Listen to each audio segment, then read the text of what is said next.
So a little bit about me, if you've not come across me before. I mean, good on you, probably.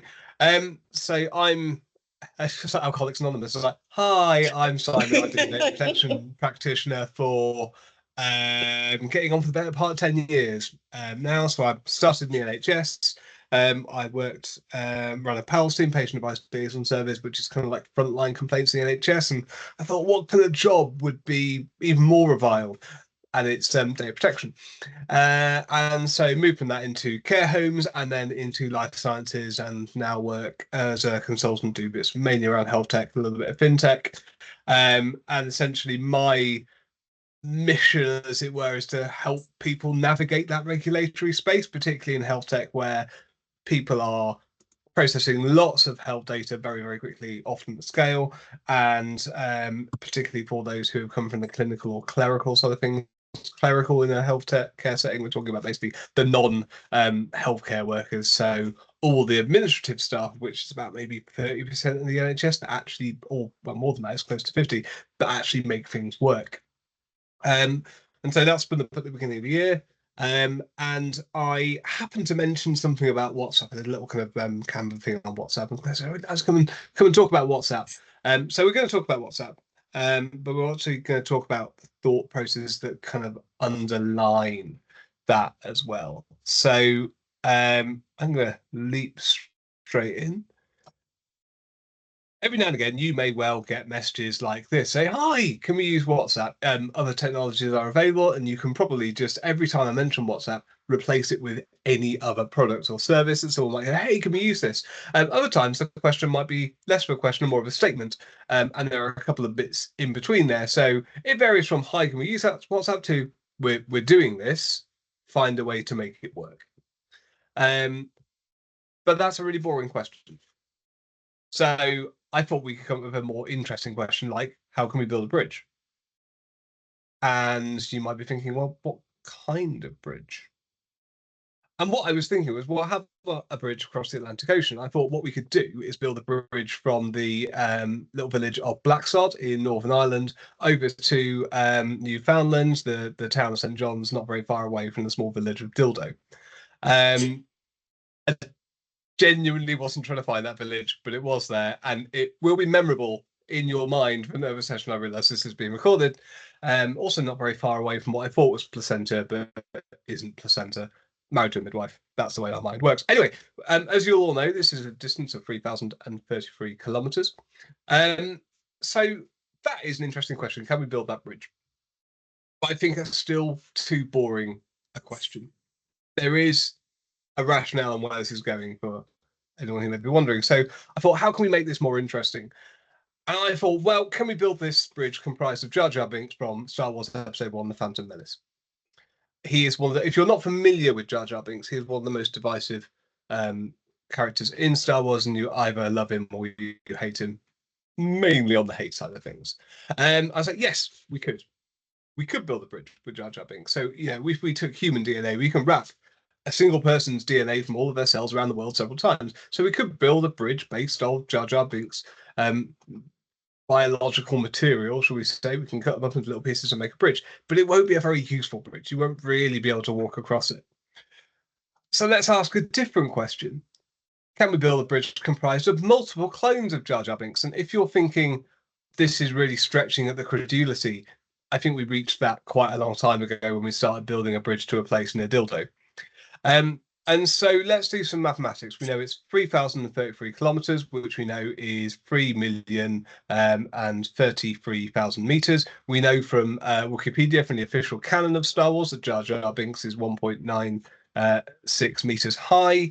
And so we therefore know that we need 1,547,449 Jar Jars are required. And that is rounding up to the whole nearest available Jar Jars. This is going to be a pontoon bridge, so we're not going to sink any Jar Jars below the surface level. That would be inhumane. And for the same reason, we're not going to cut him up. Quite happy building a pontoon bridge, but submerging or actively killing will be a bit inhumane. Now we need to remember, we need to bring in some take into account the tidal forces. So actually we're going to add a 10% slack. So we need 1.7 million Jar Jars there around that to build that bridge across the Atlantic Ocean. And now the question I suspect that is in your head is, why the hell would you want to do that?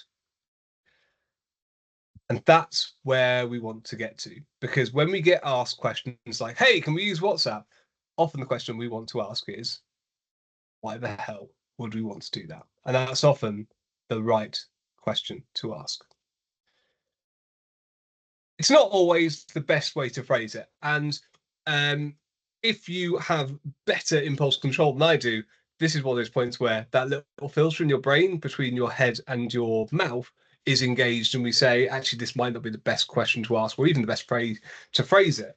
And that why I don't think is actually terribly helpful. And I want to explain why I don't think it's helpful. To use this, I need this illustration. There are times when we don't have time to think. Now, there might be a way in which this guy from Jurassic Park might be able to get away from the T-Rex, he could duck under his legs maybe, but I mean, it might prolong his life for a little bit, but we're talking seconds. He's toast. We don't always have time to think critically.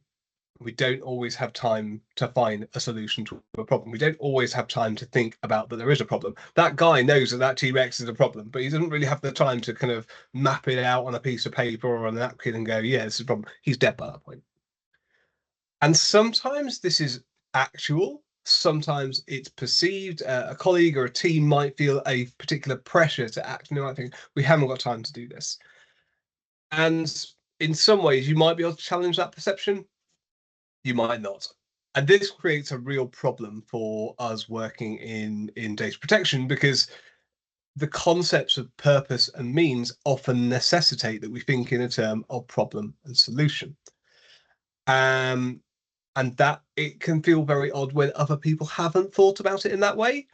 And this is despite the fact that every human being does this. Every human being thinks or doesn't, we don't all whip out a pen and paper every time we make a decision. You will have made hundreds of decisions today already. You decide to get out of bed, brush your teeth, what you have for breakfast. You're going to decide which sock you get on which foot first. You decide what to wear. You have made hundreds of decisions.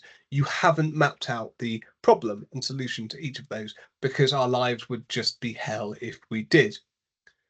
But there are times when we should stop and do that. So this question isn't helpful, partly because that person may not know why. And if you say, why do you want to do this?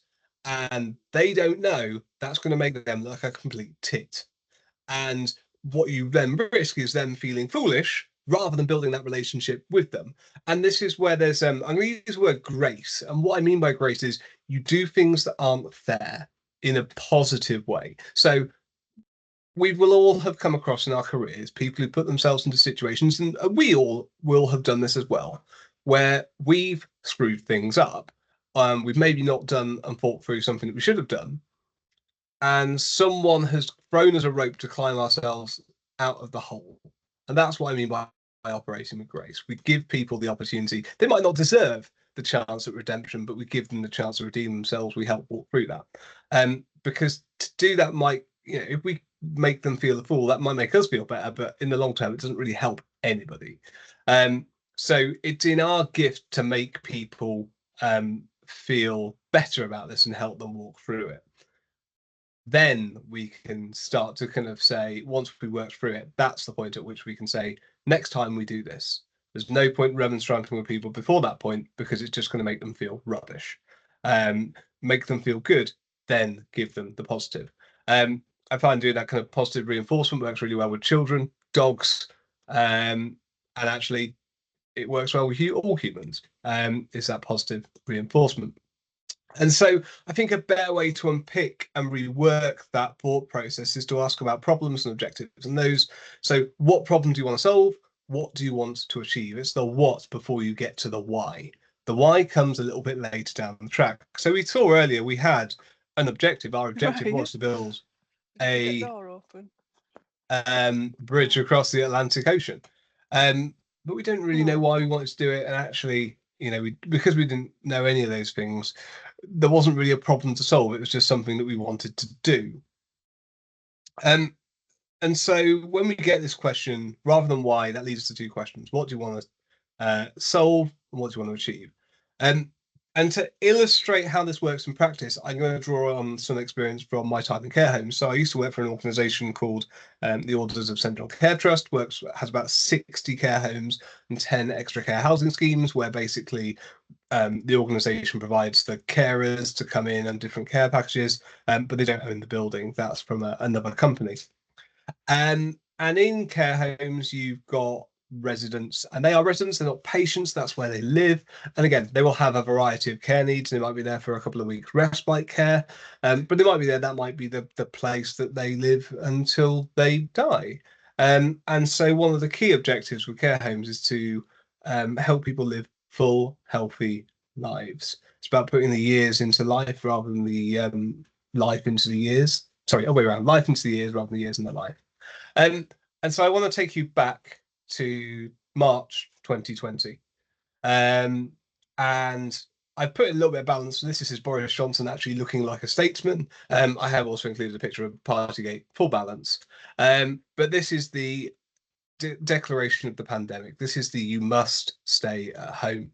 And just to remind everyone, because lockdowns really do feel like they're in the rear mirror, this was a time of national crisis for care homes. There was a lot of focus on protecting the NHS, but care homes were not as looked after as they could have been. And so for care homes, what do we want to achieve? We want residents to live long, healthy, full lives. What's the problem? COVID-19 is ripping through care homes.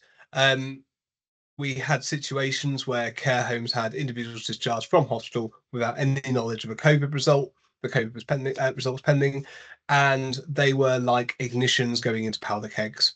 We forget that COVID-19, for the majority of people, while incredibly infectious, wasn't incredibly virulent, i.e., likelihood of getting it was high, but your chance of dying or suffering long-term effects was more limited than something like other diseases. That's not to downplay the effects of long-term COVID, a condition which we are still understanding. But the reality was, if you're under the age of 65, your chances of dying were much lower than if you were over that. And of course, that meant that care homes are full of, by and large, people over that age, and people who are incredibly vulnerable. We needed to ensure that care homes had the right number of staff. We need to be able to communicate and raise alerts very quickly at scale. And what's really important to remember about care homes is obviously they're used to dealing with infectious disease, but they're used to dealing with it at a very localized level. So the key typical risks for care homes are things like gastroenteritis, diarrhea, vomiting bugs, those sorts of things, norovirus that will rip through a care home. And because they're highly infectious, and dehydration then becomes your key potential killer. And so dealing with things at a localized level was something they were used to doing, but not at scale, not when you're managing 70 different locations across the country. And what there wasn't was a system to raise alerts and escalations in the time frame required. If you haven't got enough, if you've got you need to ensure that your carers aren't infecting residents. You need to ensure your residents aren't infecting each other, and your staff aren't infecting each other. So you're having to draw staff in from miles and miles away from other homes that aren't infected, and making sure they're not, of course, bringing it back to their communities.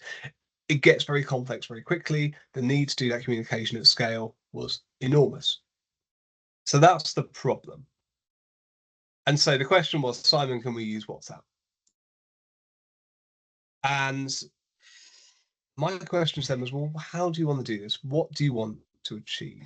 We need to be able to escalate. And so what we came up with was a solution where actually we'd use WhatsApp as an escalation alert system. We need a way to escalate quickly. And so I am bringing to you the lighting of the beacons of Minas Tirith. This is a communication system. It tells you one thing: that person needs help. Get in touch with that person. That's all it means. And so, of course, it all becomes about risk. And risk, the board game, is all about managing risk. You might think it's about conquering, it's about armies, but it's about risk. It's the dice rolls. It's the how many armies and regiments you have in each country to defend that territory. And so proportionality is really key here. This all comes down to risk management. And one of the things we often think about in risk management is, well, what's the risk? And then we think, well, what's the impact of that risk remaining uncontrolled? And we try and reduce it. We have our uncontrolled risk score, our controlled risk score, and our any ongoing actions. And we have nice RAG ratings and 5x5 risk charts. And I sat in a meeting last year full of data protection practitioners from multiple organizations, and we were looking at how does this product work. And what was the most important thing? The most important thing in that room was the security of the data, not the utility of the data. Security was more important than utility, and that was a problem because the way to make data secure is to encrypt it and throw it in the sea. Really secure, completely unusable. And so there's got to be right at the forefront of this process of risk management and kind of suffused throughout it, thoughts around what happens if we don't do this. And my recommendation is always the proportionality is between the risk of action versus the risk of inaction. And one of the key things for practitioners to be able to do is what I call knowing your shop floor, know the coalface. So in the NHS, it was knowing the work of the clinicians and the clerical teams. In care homes, it was knowing the work of the care and nursing teams and all the bursars and all the administrators that fits around that. In retail, it's understanding the work of shelf stackers and buyers, how the data is used for your Tesco club card, that sort of thing. We don't do our work in a vacuum.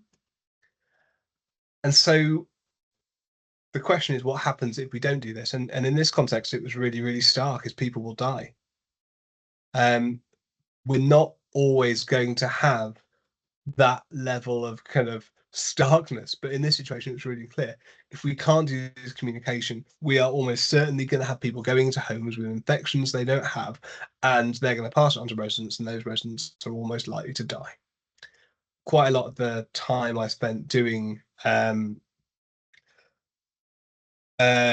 work in the pandemic was doing this sort of analysis at scale and at speed, things like deploying iPad technologies and other tablet technologies into care homes so people could say goodbye, and it was pretty heart rendering.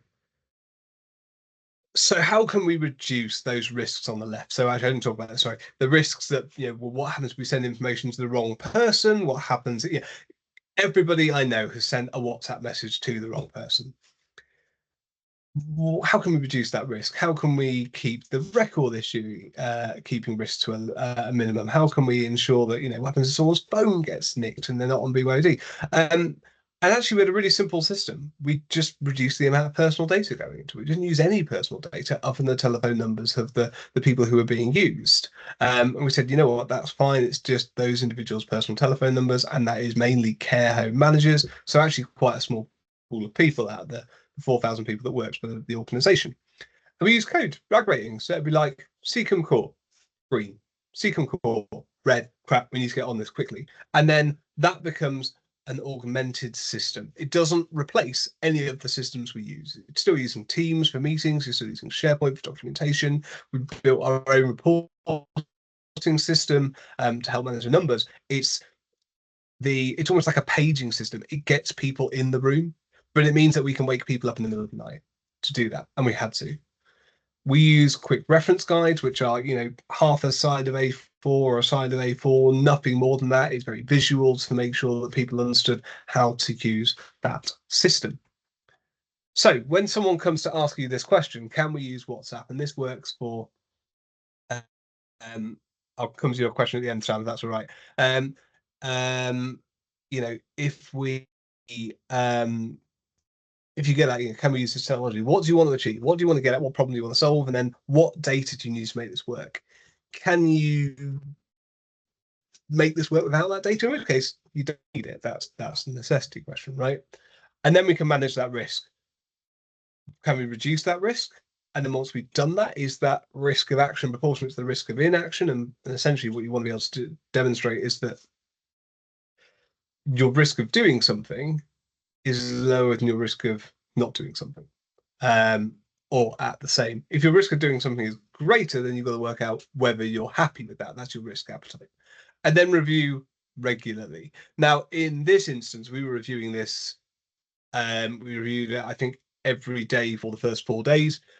and then every week for the next month, and then we reviewed it into a more regular piece after that. But by which point we kind of got to a point where it wasn't really needed anymore. We've retained it as an emergency system because it works quite well at that level. But we were reviewing that just to make sure that actually the form and the function worked. There's no point having this. And this is part of where data protection really kind of moves into not just risk management for data protection, but actually just how a product or a service operates. It comes back to, I remember Claire and Luke doing a really good session, Luke Buckley, I would say, Privacy Space a couple of years ago on that builder piece. This is where data protection, you basically become a jack of all trades. You are a business analyst, you're a HR specialist, you dabble a little bit. That's it, Luke Beckley, sorry. Not Buckley, I've one vowel wrong. So the fundamental reality is it depends. There is no one size fits all to that question. I'm always very kind of suspicious about approaches where people say, well, you can't use this technology. I was like, well, it depends what you want to do with it. I've got lots of knives in my kitchen. I use them for different purposes. I don't use them for stabbing people. I just use them for, fixing Jar Jar Binks into a big long strain across the Atlantic Ocean. So yeah, every tool has a purpose. It's not the tool that is the problem a lot of the time. It is how you use it. So that's kind of the little presentation bits. Shall I move on to some of those questions, Claire? Was absolutely fantastic, Simon. Thank you so much. I've got a couple of things that's stirred up in my mind as well. But yes, we've got a couple of questions from the audience. If you wouldn't mind popping in and having a look at those. Yeah. We've got, how does management of personal brackets private phone numbers factor into considering a tool like WhatsApp that identifies users by their phone number? Should people know their colleagues' phone numbers? And how do you handle it if people aren't comfortable with that risk on a personal level? So it's a really good question. And this really comes back to the proportionality piece. We raised this. We had this as like on our kind of like the risk of this. If people feel uncomfortable, it didn't crop up. Was the reality, and so we never really had to explore that any further. But it was something we talked to the home managers about, and this was part of who needs to be included on this. Actually, factors in. So this was actually It was, I think, the home managers, the head of nursing, if there wasn't a head of care, and maybe one or two of the other staff members, and that just gives you a redundancy. A lot of these people are communicating via WhatsApp anyway because they're mates and they're friends. These are very, I can't describe the close knitness of leadership within and people within care homes. You've often got family members who are working together. So quite often, and this does tend to be matrilineal rather than patrilineal, but you've got grandmothers, mothers, daughters who are working in the same care home. So actually it factors in, but it factors in a very theoretical way if and when that issue arises. And it's one of those points where actually most of the time people don't care.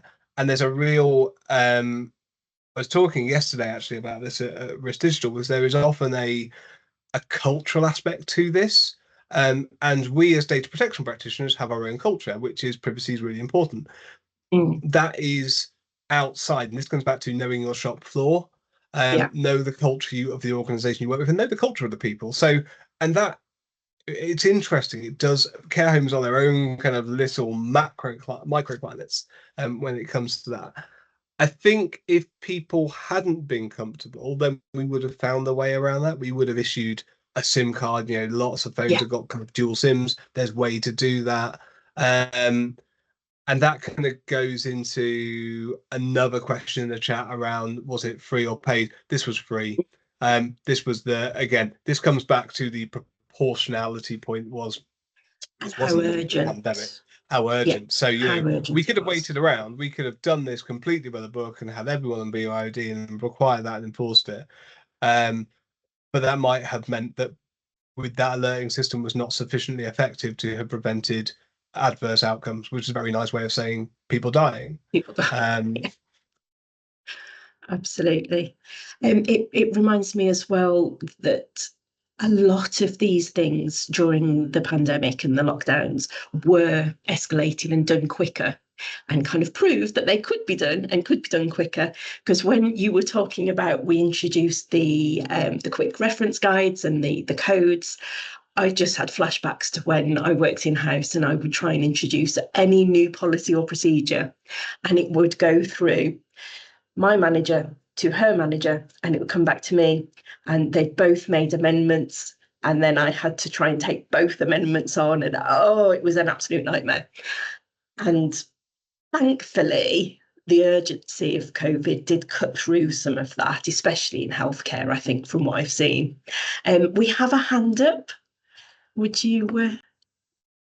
Yeah, as you know, I don't work in social housing. I work for an intergovernmental international organisation, and on some of our projects, WhatsApp and those sorts of things, those telephone apps, are used out in the wild, if you like, because of the research and the scientists. And I say, well, I say to them, try to make sure that you're not using any personal data, that you're not taking any photographs of people that could be identified.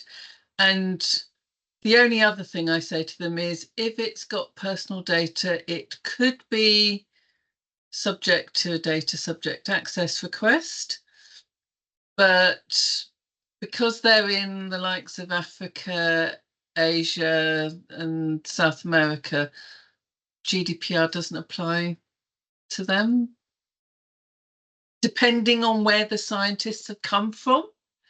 So we may have some scientists, a lot of our scientists in Africa are from Africa, and a lot of our scientists from Asia are from Asia, and similarly in the Americas. So it's going to probably be other legislation that covers it.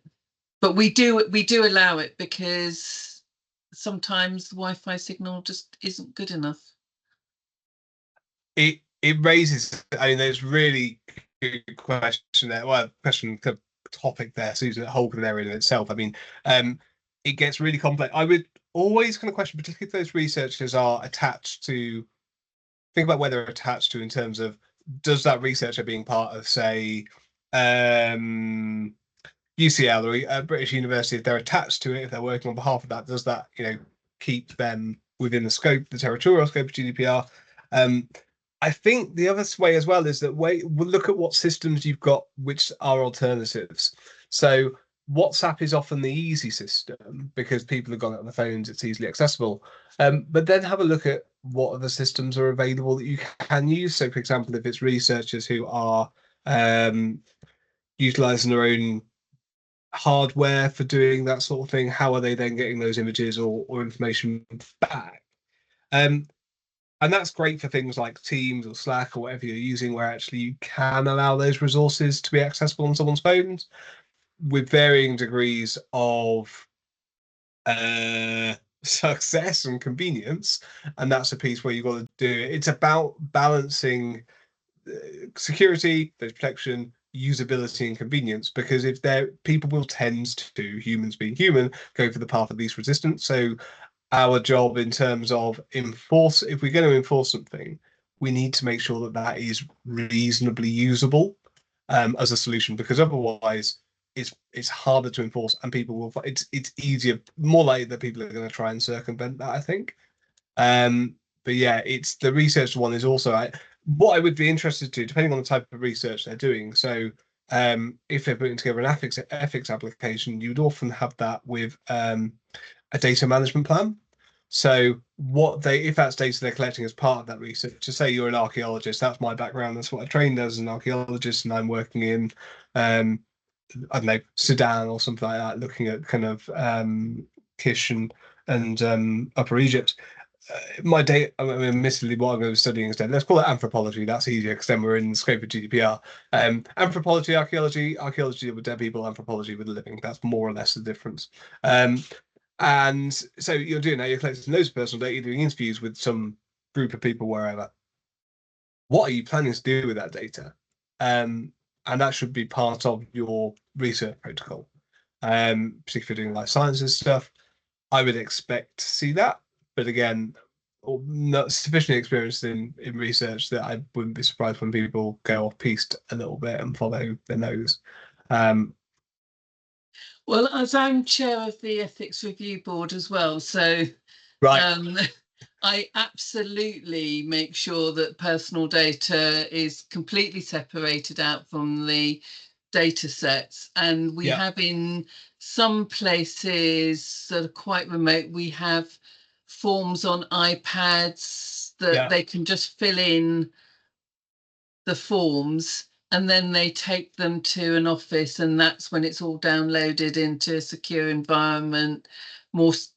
And then it's the personal data is separated away from the scientific data, the research data, and then you use the scientific data as the data set, and nobody can see outside of the project team any of the personal data, and that's securely destroyed. And I make sure, because I'm nice that way, I make sure that they do that, and that they do give me a plan in their ethics review applications to show how they're going to deal with all the data. Yeah. No, I think it's got to be done. Sounds sensible. I have still got the recording on, so if you, so what I'm going to do is there is another question, 2 questions that I would like us to discuss with the recording on, and then I will turn the recording off and we can go hell for leather and have a real free for all. If that's okay. So I just want to bring up the question of what would you think would be the main concerns for using WhatsApp for wide-scale marketing and event management? Oh, interesting. Not your main area, but really interesting. I am advocating for the use of WhatsApp Business, with integrated API to be able to manage consent. I try and stay as far away from marketing as possible because it is less of a landscape, more of a hellscape. So, and that's Laura, not for any kind of if you're involved, I'm going to just dig myself a hole. But no, I think the key bit that my main concern would be that consent piece. If you're relying on consent, if you need to rely on consent, then actually that's the key point. That would be the bit I'm most concerned about. If you're using it as a distribution piece, then in some ways it's probably more secure than email. In some ways. In some ways, exactly. So it would be your lawful basis point would be my big concern, which sounds like you're advocating that with an integrated API which is able to manage that consent process. The other piece I'd be interested in, and I need to delve into the technical piece a little bit more, is ways depends where you're getting that data from as well, and this is that prior consent piece as well. So obviously if you're sending, it's the prior, it's all like consent management. That would be the bit that I think that'd be the fun bit. Absolutely. And the other one was, in my experience, care homes also use bank doctors, nurses and volunteers, and that's not just care homes, of course. It's not financially viable to provide all of them with a business phone or SIM card, so personal phone numbers are used. WhatsApp is the choice of communication channel. In your experience, is there a way around this?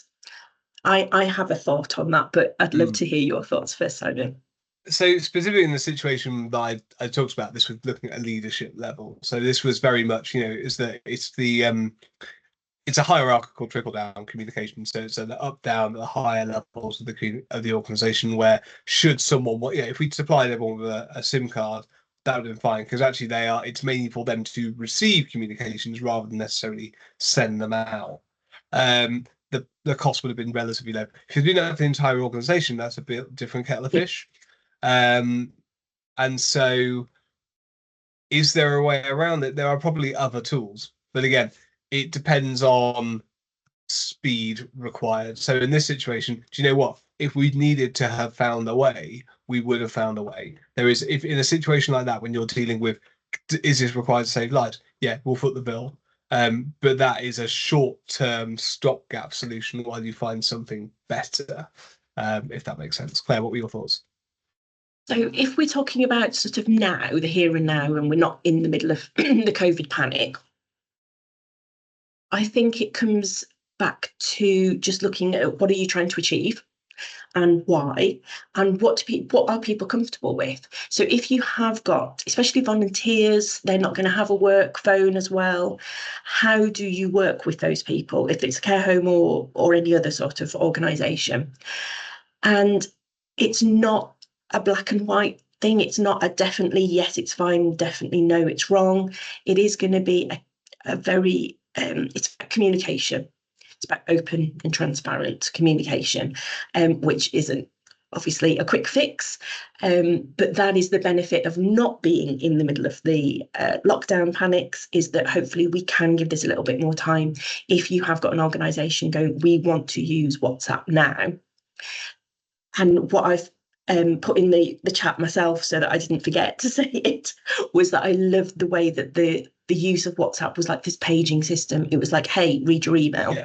It wasn't what the email said, because that's the big problem I'm seeing in a lot of areas. They want to actually move away from email or whatever it is, their CRM or whatever it is, and we'll just stick it in WhatsApp instead. I was working with a charity where they were doing that, and they put a volunteer sent a WhatsApp with loads of stuff in it that went to the wrong person. Where if it had just been, hey, I need to speak to you, phone me, that would have been fine, because the person would have phoned and gone, oh no, it wasn't you, I didn't mean you, or similar. So that, I think it's not all or nothing, you know, it's compromise, it's moderation, it's communication. Damn, why didn't moderation start with a C? I'll come up with a word. 2 C's and an M there, never mind. So that has been brilliant. Before we go to the next hand up, I'm just going to turn the recording off.